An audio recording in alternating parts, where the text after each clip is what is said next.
So when exactly did you get the airplane back, Juan? I got the airplane back in early November of 17, which is a little over almost 2 months ago now. Okay. And flown it about 5-6 times. Interestingly enough, I wasn't sure whether I was going to like flying again after being not flying for 2.5 years, but I flew it and it was falling in love all over again.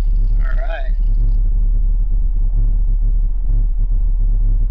So the glider has landed.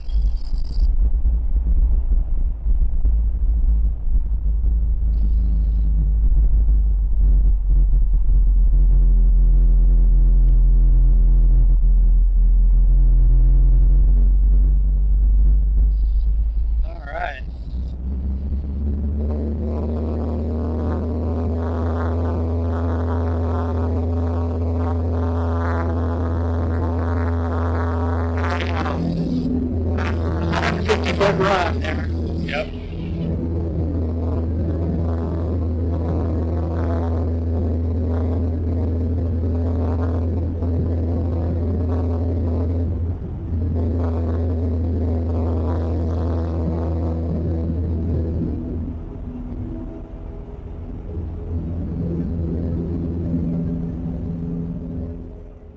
So this is a great paradise to run.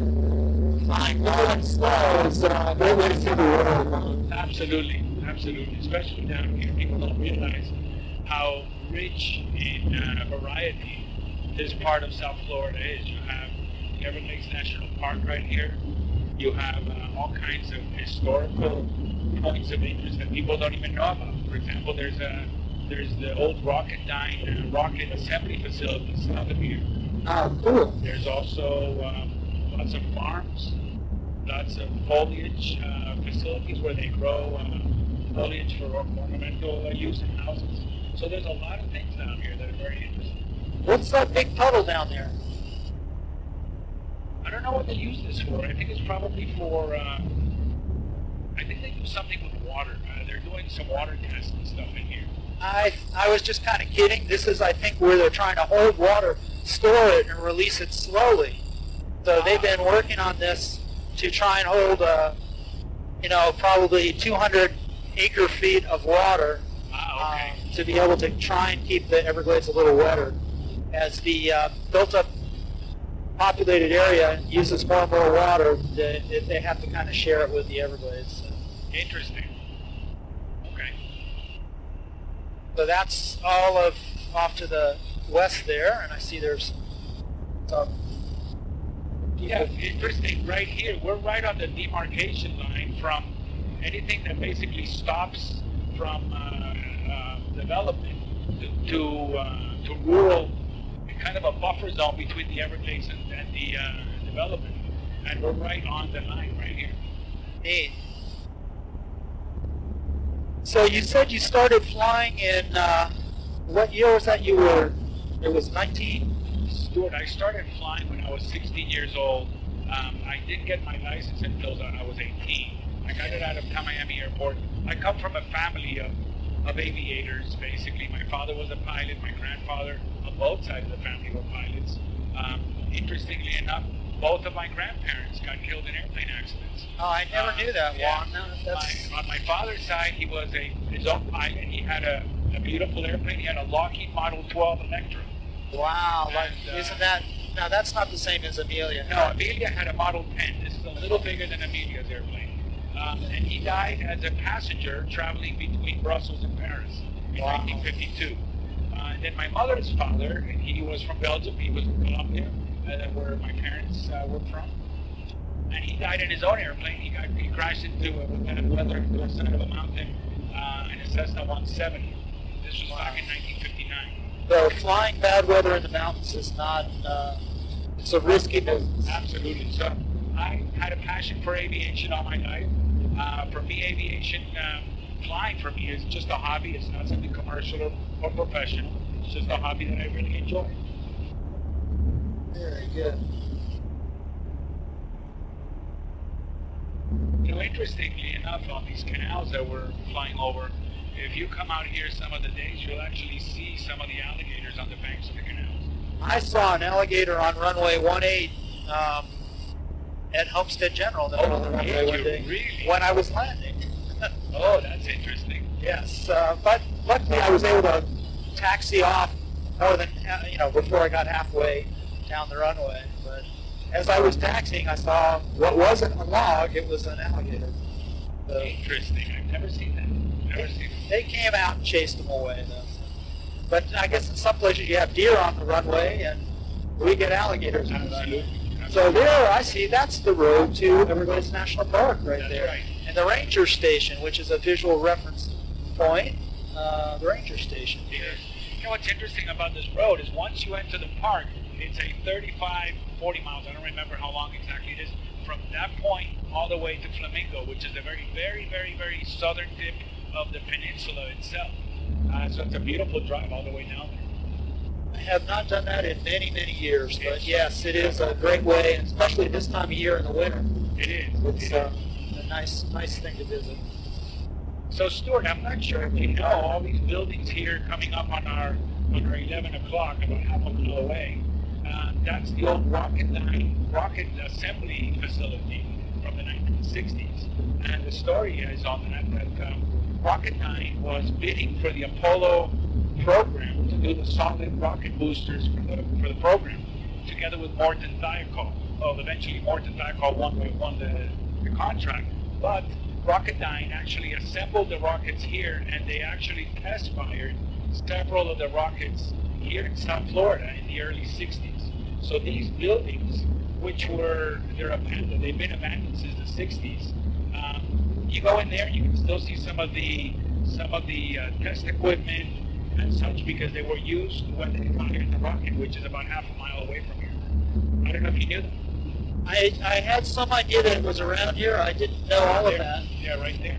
And I think I remember when I was a child, when they were, at least one time when they fired it, and you could see it from South Dade, and people, I think, actually came out to watch from 10, 15 miles away. Oh, absolutely. I think they fired it twice, and one of the times it even broke windows in Homestead because it was so incredibly loud. The rocket is still there. It's 120, I believe it's 100 or 120 feet silo into the ground, and they had just a grate on top of it, and people actually, these urban explorers, actually came in and would go into the hole, and there's video on YouTube of people in there. So the rocket is in upside down. In other words, the nozzle is to the top. But they actually, about 5 years ago, they came in and they covered it with concrete beams. So it's completely sealed off and unable to ever be accessed again. So it's not an alien ship ready to launch as soon as they capture the right people, right? No, I don't think so. Sounds good though. Yeah. Sounds good. Now, Stuart, let's talk about the airplane. I mean, this is just great. We're flying along, and we're at 700 feet right now. We're doing 79 knots, which is just under 100 miles an hour. Burning 6.2 gallons an hour. Just kind of cruising along. This is just a perfect way to spend an afternoon flying around and enjoying yourself, seeing Miami and South Florida from a different perspective. So I think it's just great. It is, really, and you get up at altitude, you can go places, but, sometimes it's just nice to fly around and see the sights from a lower altitude, and this is a great airplane. Absolutely. And the nice thing is that you have windows on both sides of the phantom seat airplane, so it's really nice. Stuart, there's the rocket. It's right in there. You see the concrete beams. Yes, so I they do. sealed it completely because people were getting in there. So that's where the rocket is, right there under those concrete beams. Cool. I never knew that. It's really cool. And off in the distance is Miami, yeah. So what you were saying, we're cruising about 79 knots. Is this like economy cruise or normal cruise? What It is. I would say it's economy cruise simply because we're cruising at around 2,150 RPMs. A little bit faster would probably be 2,300, but this thing's built like a brick, so even if you pour more power into it, it's not really going to go that much faster. We may be able to get another 10 knots out of it, but that's about it. So this is more to just go slow and enjoy and just to go fast. And so, Ron, when you took the airplane did you fly to Texas to get it redone? No, I did not. The airplane had no avionics that were working. The transponder wasn't working. It was pretty long on the tube, so I hired a pilot, a professional pilot, to fly it out there, and she flew it out there over a period of 2 days. It was 1,350 miles that she flew with a strong headwind. So it took her. It was 2 days and 2 nights that it took her to get over there. The guy who brought it back in a day and a half. Okay. Had a good tailwind. Tailwind always helps. Yeah, absolutely. And so I should have. Unfortunately, because I was not had not flown in 2.5 years, I needed to get checked out in this airplane before I could fly it. So I decided to have a guy that was trained and as a certified instructor in a Super Cub. So he flew it back, and then he gave me the checkout on the airplane and the biannual flight review. You know, at that very moment once the airplane arrived back here. And so, tell me some of the places that you have flown here, the airplane. Well, living in Miami, I could go to a lot of places, but it kind of takes a while. I think anything, basically Orlando south, both to the east and west coasts of Florida, and most of those places are along the coast, the east coast and the west coast, Key West, Ocean Reef, Key Largo, which is the Key Largo Marathon. We go to the Marathon Seafood Festival. We go over to the Everglades Seafood Festival as well in March. And Everglades City is a nice place to land because short runway, water on both sides. It's kind of landing on an aircraft carrier. So it's real interesting to land there. Yeah, I remember President Roosevelt landed in a DC-3. It's like it's like 2,500 foot that runway. Yes, did he really land in a DC-3 there? Yeah, that was a feat of airmanship, I would say. Absolutely. So basically around there, I come down to Richards Field, to Homestead. I take friends up for rides. It's just one of those things that you get to fly on weekends and just kind of clear your head and enjoy being able to do something that few people get to do, which is just burn a hole in the sky. Yeah. Well, I like doing circles in the sky, so I understand that it does have an attraction. Seeing the world from a different perspective where you're not following the car in front of you. Very true. And it's interesting, when you see a city that you live in, and when you're seeing it from above, you have a very different perspective on how that city looks to you at that point. Well, what's this we're coming up on here? This is US 1, and this is the extension from US 1 from Florida City that basically is the start of the Florida Keys. And all these people are heading south into the Florida Keys on this road. Cool. Very nice. So that's the start of the Keys, off to the right. Yeah, off to the right is the start of the Keys. We'll turn here and I get a little bit better perspective on how.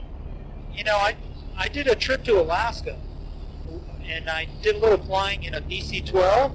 Really? And I did some Cessna flying too, but I learned in Alaska when you want to fly IFR, that stands for I follow roads. And, so that's, I guess, what we're doing here. We're flying the US-1 now.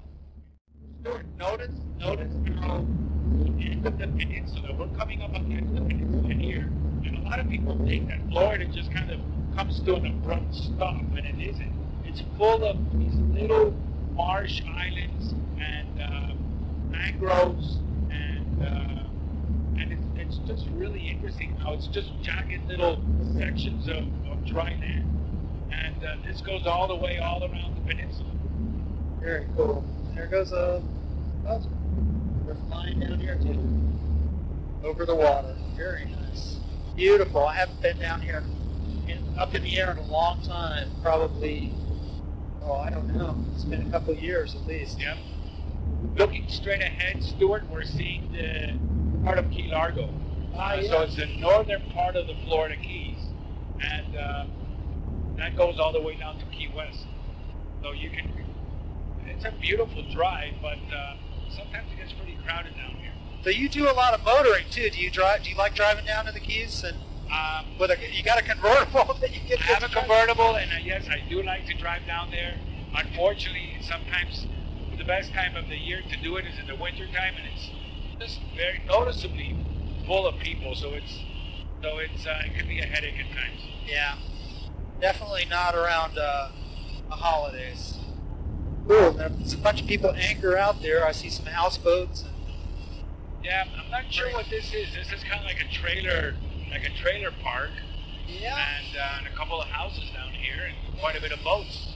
So I think this is actually like the boundary between Monroe County, which is the Keys, and Miami-Dade County, yeah. And wow, look at that house down there. That's a beautiful house right there on the tip. Right. We must have a great view. Beautiful, beautiful. Big pool there. So you get to see a lot of things you don't even know are there when you're up in the air. Well, that's true. You get to see a lot of... What's interesting, though, is that you see them, but when you want to come and visit by land, sometimes it's kind of tough to figure out, well, what does it look like from the ground?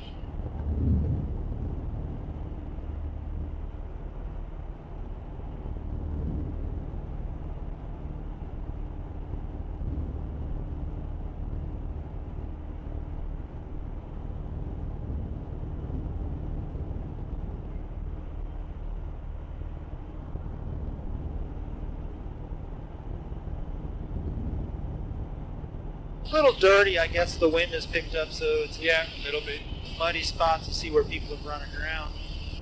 Picked up the bottom a bit. You know, it's interesting to see how this whole thing is made up of just very, very shallow water. People don't realize how shallow the southern part of Florida is. And I imagine navigating on a boat out here, I'm sure it's pretty difficult because everything looks the same. So I'm sure it's a challenge to navigate in a boat in some of these inner canals on the tip.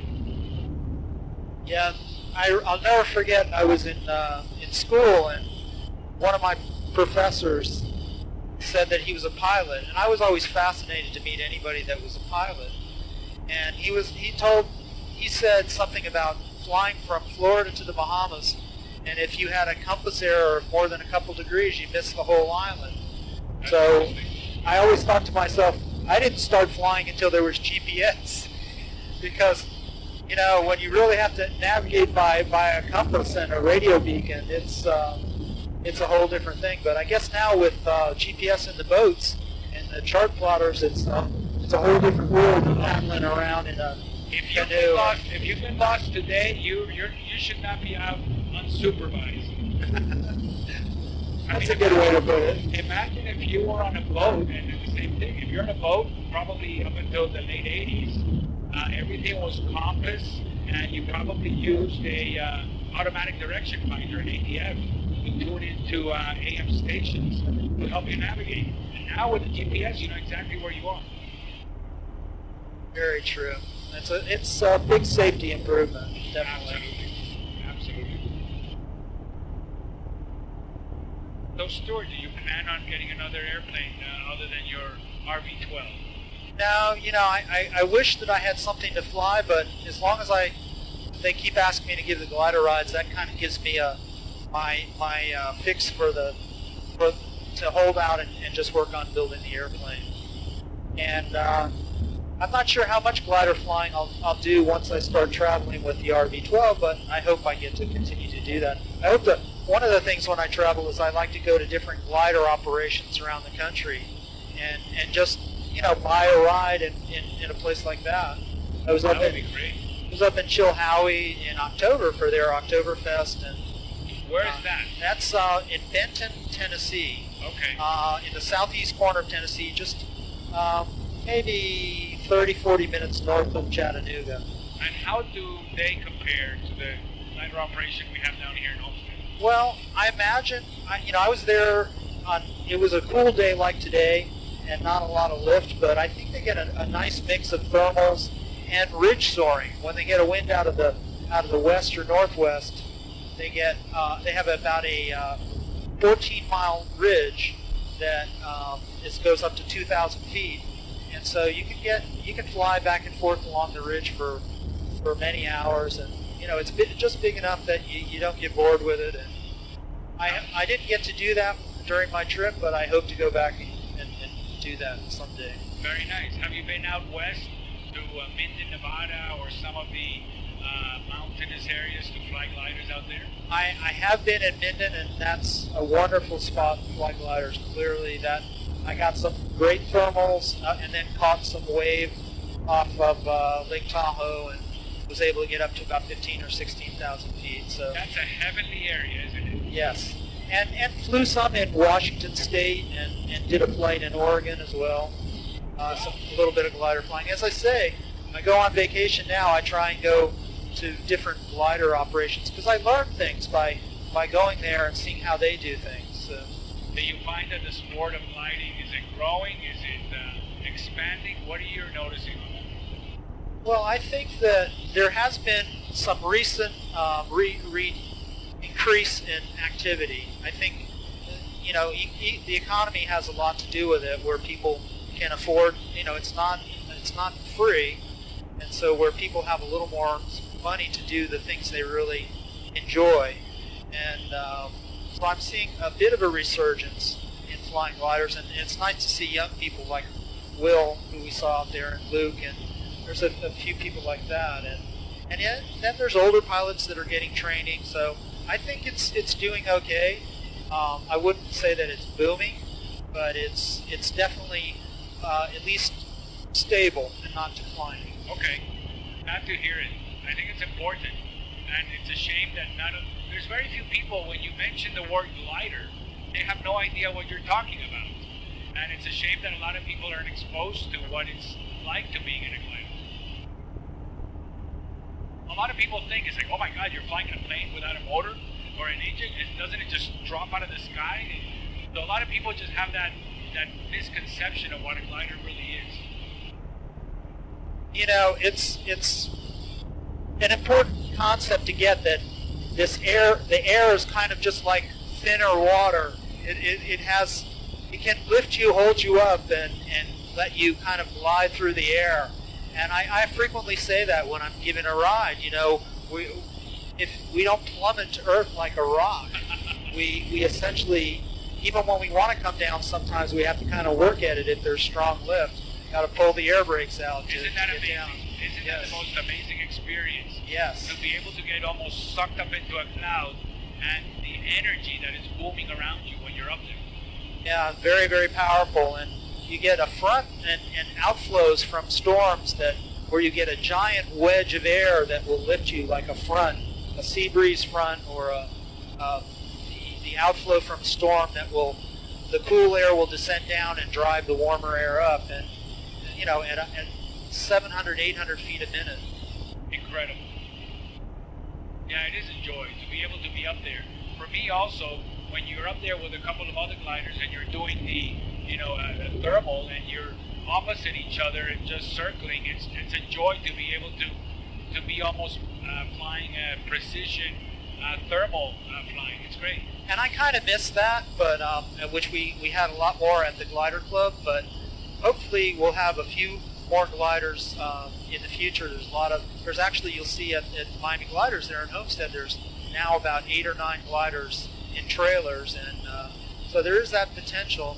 And I think hopefully come this March and April and May, when the soaring's really good, we'll get a chance to do some more of that. So you definitely have a rain check for a good day. I want you to choose a good day to come fly, and we'll do some flying. Absolutely. Believe it or not, I have not flown a glider in 2.5 years. So Steve's going to check me back out again, and so I can go back and enjoy them.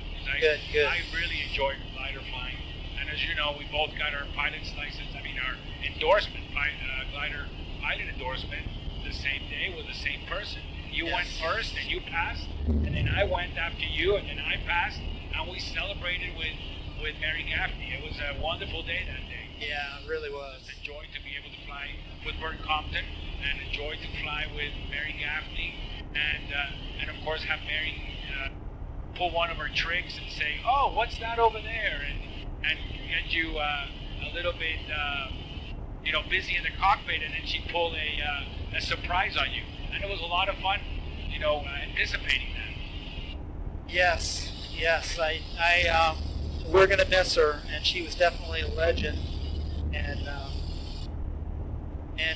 But I think, yeah, you're right. We were lucky to get some really good pilots down here. South Florida, you know, after World War II was a real center of aviation with all the airlines, Eastern and National and Pan Am and Air Florida, and just a whole bunch of different airlines were headquartered here. And So it was a hub, it still is a hub for Latin America, but we had many, many airlines based here. Very much so. And that created a tremendous amount of wealth of knowledge, both in pilots and in technical people and in entrepreneurs that started their aviation business because of that aviation or that airline knowledge that they had. So that's why Miami, even today, is still a hub, not just for airlines, but it's a hub for aviation companies. Definitely.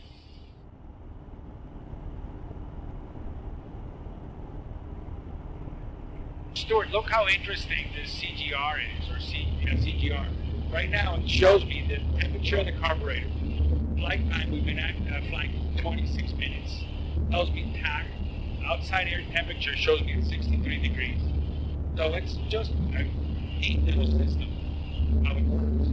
That's great, yeah. It shows us right now we're at 2,220 RPMs and 6.8 gallons an hour. It's just really, really cool. And how about our ground speed? I know we've got the headwind now. Ground speed is right here. This is a handy dandy, the G5 Garmin standby. It's showing us as a 71 knot ground speed and not too bad. 77 knots indicated. So it's we're moving along. I'm sure a fast car would probably be passing us right about now, but we're having more fun than the car is. Definitely. And I have to decide between the Garmin avionics and the Dynon in the RV12. It's got a pretty simple either one or two screen glass cockpit and almost no gauges whatsoever. So which one are you going to go with?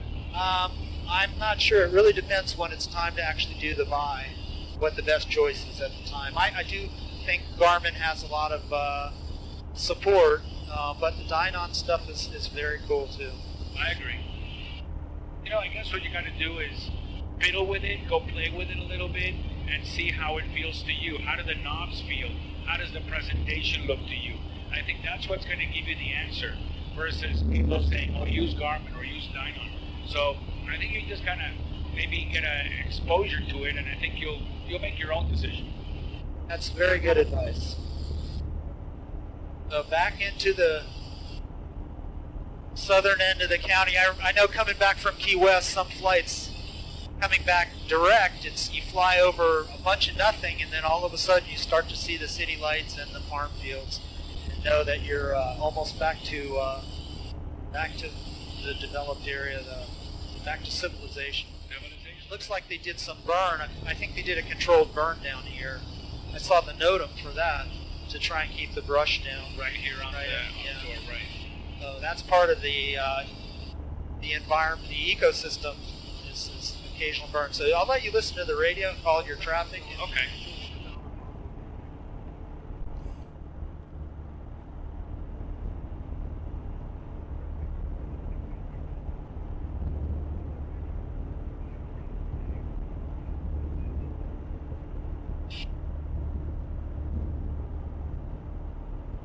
I see there's still a glider out on the runway. Okay, got it.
There goes the notch flaps. Yep. This airplane has 3 notches of flaps. Frankly, it flies great with or without. It's easy to land with or without. Just with the flaps, it just gives you a little more stability on the slow speed. And second notch, or is that full? That's full. Okay. For 25 Marathon.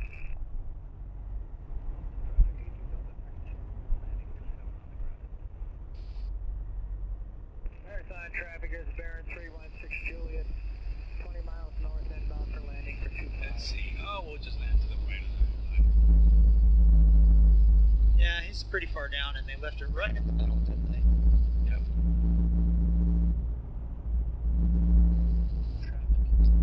Same altitude, less than 1 mile. Alright, TCAS telling you watch for traffic.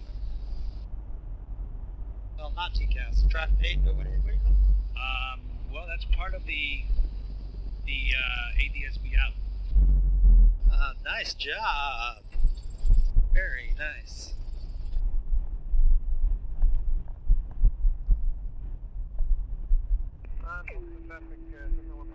We have a flat tire, runway 36. Oops. Flat tire. It's happened to me, tail wheel tire a couple times. Really? Yeah. I used to carry a spare because they're hard to find. And, most FBOs don't have tail wheel tubes and tires. I used to carry in a plastic bag the tube and a tire. And I had a flat Tallahassee one time with a full air company. You know what? That's a very good idea to have. Yeah, because keep you from having to spend the night waiting for someone at FedEx because it's just, they don't keep them in that FBOs. Especially exactly the right size. Man, we got a full house here. Look at all those people. Yep. Well, this was great, Juan. Thank you very, very much. No, for thank you. This is taking great. me up. It's been a while. That was a lot of fun.